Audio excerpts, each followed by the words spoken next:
So we have a cover for the jack to keep water off. Under here, these are your switches. There's a light switch, and this is to raise and lower the jack. There's also a plug where you can put the hand crank in, so you can manually crank that if there's no power. Under here, of course, are your propane tanks. Okay, your propane tanks, this is where your regulator is located. This lets you select which tank you're going to use. There's a little pointer there. You can point left or right. And right now it's green, as you can see. So we do have gas in the left tank. When the tank runs out, that'll turn red. And you can remove these and get them refilled. You'll also see there's two notches in the lock bar. And when you're taking the tanks on and off, for the cover to fit properly, you can see one tank has to be in the outer notch and one tank has to be in the inner notch, and that'll space these correct so that the cover slides over properly. Now when you're not using the RV, it's a good idea to shut the tanks off. There's also below, there's a battery shut-off switch, and that'll shut off the DC batteries out front here, just so they don't go dead while the unit's being stored. That'll prevent any discharge. But anytime you're towing or you're camping, you're going to have the switch on. Obviously, it's just really made for storage. One more thing I'll just point out to you. So I'm looking down below the frame, and I'm going to zoom in. You're going to see here there's a circuit breaker. So that little black dot, that is the reset button for the circuit breaker. There's another one below as well. And those are for, well, one of those runs your slide rooms and the other runs the rest of the camper. So if you have an issue with something not working, you may want to check those. Okay, on the side, this is your tank fill for your fresh water tank. That's if you're going to use this off the grid where there's no hose connection. That's to fill your tank. Underneath, you'll see there's a white valve, and this is to drain off any fresh water. So when you're not using this RV, you're going to want to drain that so that it doesn't get moldy or anything like that. In here is the electric cord, so that's the power cord to plug in the RV. These are your hand cranks for your stabilizer legs, or you can use a drill on there, of course.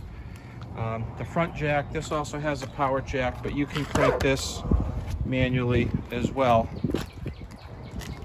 There's also a crank for the slide room, and if there's an issue, where you have no power, you can always crank the slide room manually on these units as well. This is the electric cord. I'm just using the adapter here, but you're going to plug in the heavy cord that's supplied with the unit. So there's 3 ports here. This is your city water. That's the main one you're going to use at the campground. This is the tank flush. That's used when you empty your black water tank. You put your hose here and that rinses the tank. This is an inlet for antifreeze for when you... Okay, this is used to winterize the camper. This is an antifreeze inlet that's used in the winter. That'll suck your antifreeze in. There's also a port here for cable, another one for satellite if you have either of those. Down here is your waste ports. You got your black tank and your gray tank. On the back side is your outside shower, along with the vent for the fridge and the water heater. These are controlled from the inside, but these you can open for maintenance to clean them. And your water heater, obviously in the winter, you take the drain plug out, you're going to want to drain that as part of the winterization. That's important. It's the mounting rail for the griddle. It's the vent for the furnace. There's a TV bracket and TV hookups over here if you want to bring your TV outside. There's a vent up here. This is for the stove. You can see this has a little flap that opens and closes. And when you're driving down the road, you just snap that shut. There's a access hole here. This is the manual crank for your slide room. If you have a power failure, you can use that to open and close the slide room. Okay, I'm going to splice in a different tape with the awning and the steps, and then we'll be right back to go inside. Now right now I have the awning extended all the way, and this is great for a sunny day. If it's windy or stormy, you're going to want to close this thing up. Don't leave it out and risk it. You can manually lower this if it's a light rain. To do that, grab it right here, and you're just going to pull it straight down, and then you tighten this knob. And get the knob tight, and now you can see we've created some pitch, and that's good for light rain to keep water. You can do that on both sides of this awning to lower it. But if it's a heavy rain, you're going to want to close this thing. Be careful with it. Normally these knobs, you leave them loose, and that allows this to kind of flex and move around a little as it's needed, you know, as you're going through. So the steps, make sure the door's open all the way for your steps when you open and close these, because you don't want it to rub on the door. You'll see these just lift in, and then you would close the door. When you lower them, this little pin, you can pop that pin out to adjust the legs. So right now I have 4 holes. Depending on the ground, you may have to adjust those so that the steps are flat and they don't rock. The first time you close the door, you want to look down here that there's adequate clearance, because as you can see, if you have the step too high, it's going to hit the door, and you don't want to damage any of that. So just the first time you close the door, make sure that you don't have the step up too high, and once you see that you got a gap down there, you're pretty much good to go.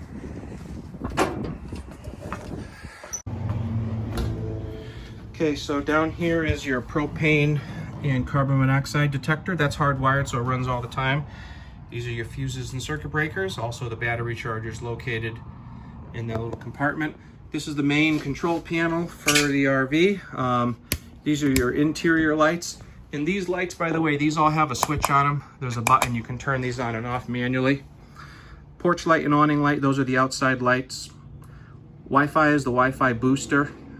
If you turn that on, you'll see down here the password and also the control panel access address. You'll have to type that into your browser to configure the Wi-Fi Ranger if you want to use that. These are your buttons to open and close your slide out and your awning. These are your holding tank gauges over here, water pump, that's your pressure pump. These turn on your water heater using gas or electric, or you can put them both on together here if you want. Remember, electric only works if you're plugged in, of course. And tank heater, that's the underbelly heat system if it goes below freezing. You turn that on and that'll protect your tanks. This is the tire pressure monitor. This is rechargeable. There's also a suction cup mount in the packaging here. I already programmed this for you, so all you need to do is turn this on. And you'll see your 4 tires. This is blank right now because we're stationary. These are motion activated, so once you start driving down the road, you'll see the display pop up with a temperature and a pressure.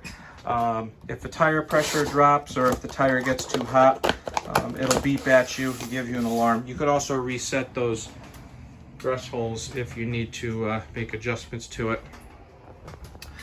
That's your thermostat for heating and cooling, self-explanatory. This is the monitor screen for your solar panel.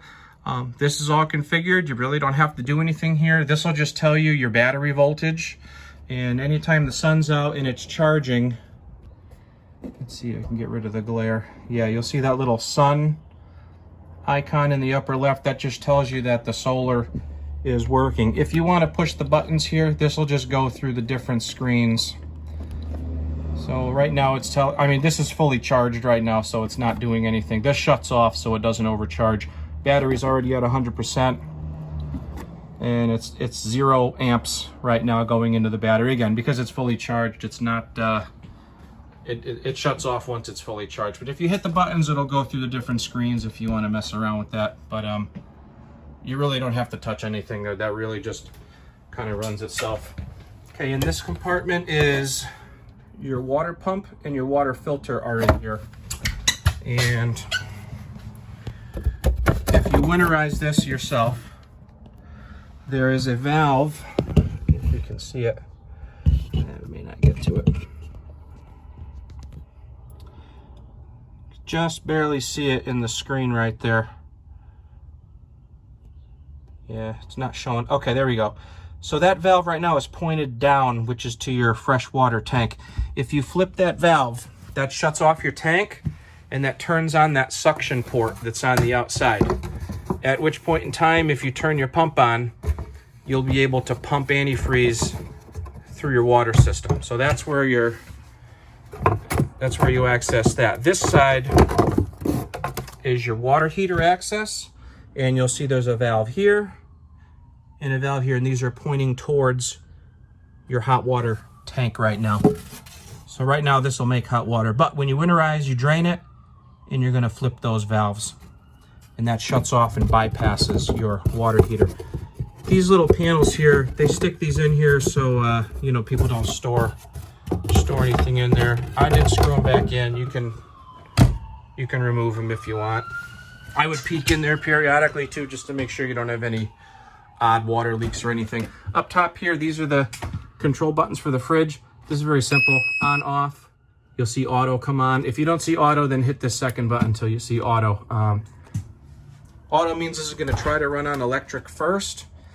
If there's no electric, then it goes to gas on its own. This will beep at you if it doesn't start. So if for some reason, you know, that you're out of propane, or you know it cannot ignite, you'll hear that loud beep, and that's your indicator to check and see what's going on here. As you know, these refrigerators take a couple hours to get going, so just give them enough time before you're trying to go camping. There's a ground fault outlet down here that runs other outlets in the camper. The wall switch that runs your light and your fan. This has, where is it, 4 speeds, and this has a cover over it too, so you can leave this open in the rain while you're driving. And the front vent, I put the cover on there too for you. So this here, you can leave this thing cranked up too. You won't get any water in. Okay, in here, the shower, you'll see this little valve, which is the recirc valve for your hot water. So if you're out camping and you just have your tank and you're trying to conserve water, that's when you flip this, you turn on your hot water, that's gonna preheat the water in the pipe. You'll see this turn color. When it changes from blue to white, that means the water's warm. And then you flip this down and you'll get water from the shower head. You can just leave this down all the time if you want, and this will operate like a regular shower. You don't have to use that feature. That's just there as an option to try to help save some water when you're boondocking or, you know, camping someplace where there's no city supply. The pedal, if you push halfway, that fills with water, and all the way will flush. Okay, the table, you know, when you travel, you're going to fold this down. I'm going to splice in the table clip here, and then I'll be right back.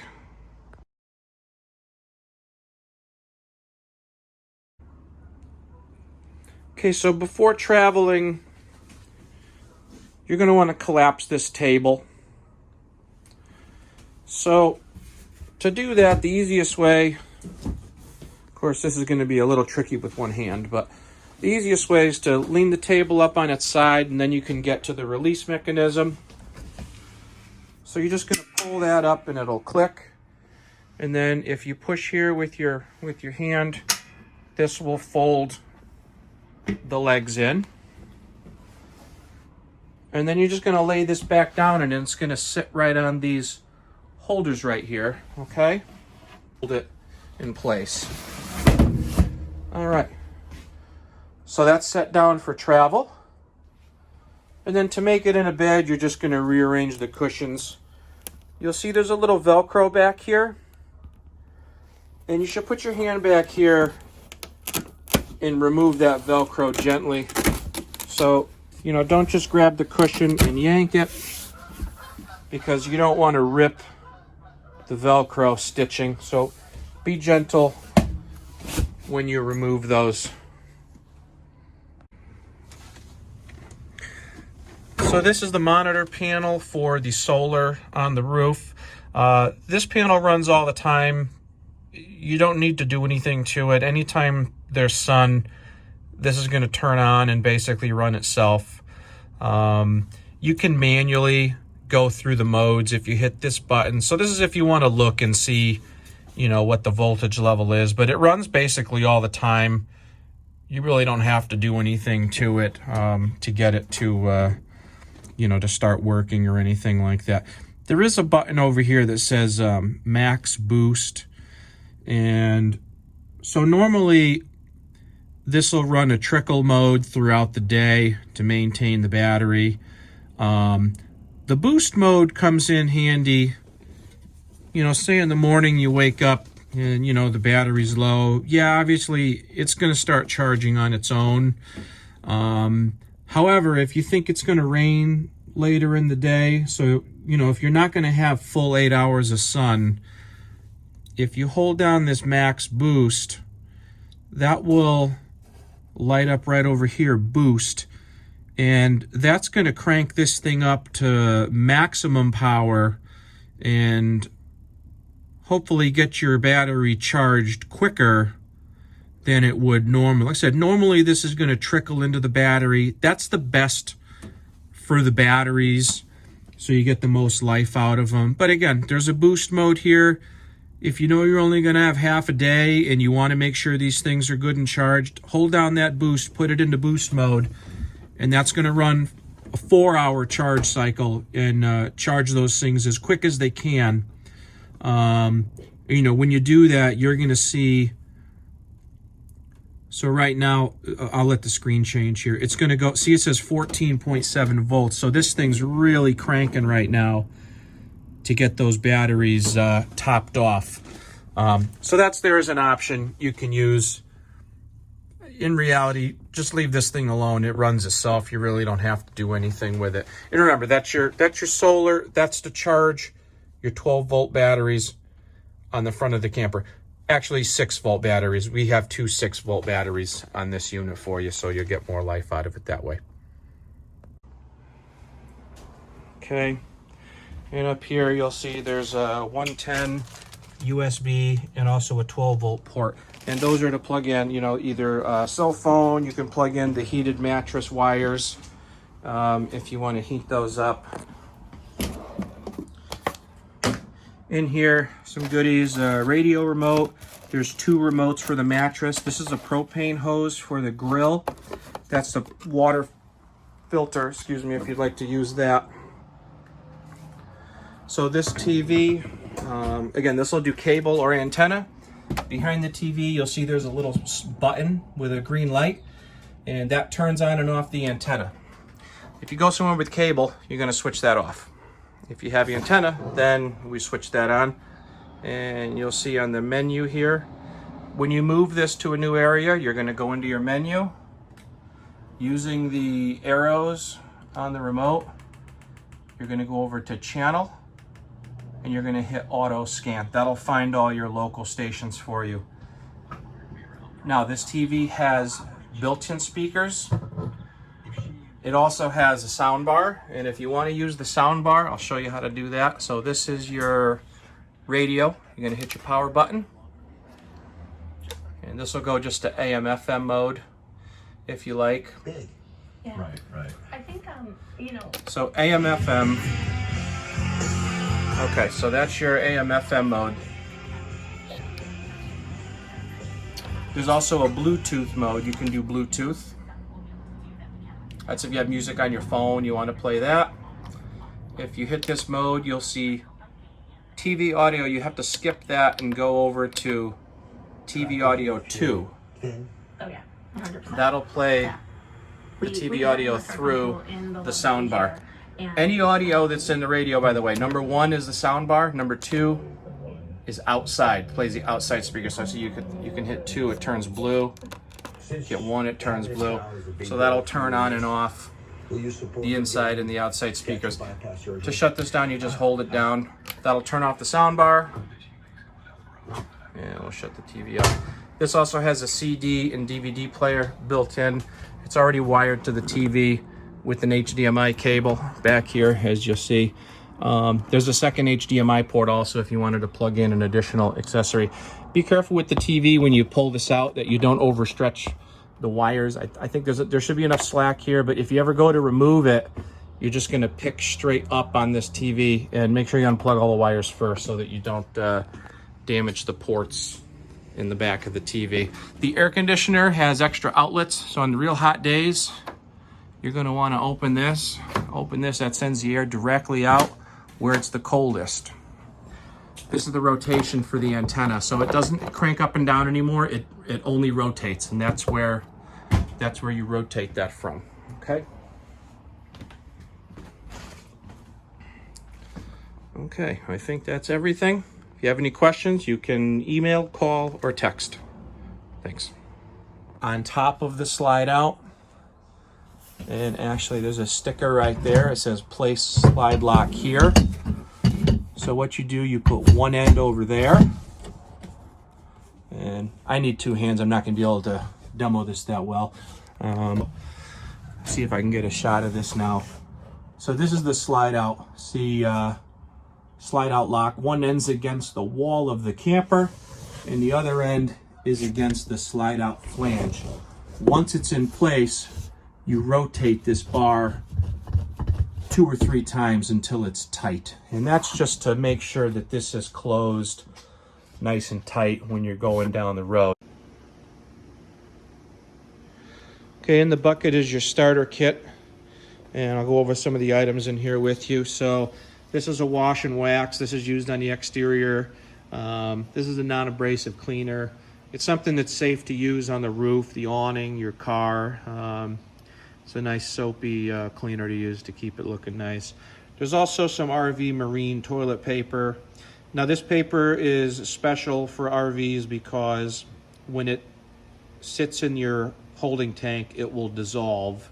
And that's to prevent clogging and to prevent fouling the sensor that tells you how much water's in the tank. So make sure you use RV marine paper when you're out camping. There's also a 25-foot freshwater hose, and this is just like a garden hose, except this is drinking water safe. This is what you use to put water into your camper. And this is a waste hose, so this is what's used to empty the camper. On the other side, remember where you had the cap, where your black and gray valves are. You take the cap off, this screws on, the other end goes into the port in the ground. This is the electric adapter. This goes on the end of the cord, and this converts from a camper plug, which is a 30 amp, down to a 15 amp, so you can plug this in at home or with an extension cord if you need to. Inside this bag are 4 pouches or 3 pouches of the chemical for the toilet. And before you go camping, you take 1 pouch, you flush it down the toilet, and that stays in your holding tank while you're camping. The last item is the water pressure regulator. This screws on to the faucet at the campground before you connect your hose. And that's to limit the water pressure coming into your camper so that it doesn't damage anything inside the unit.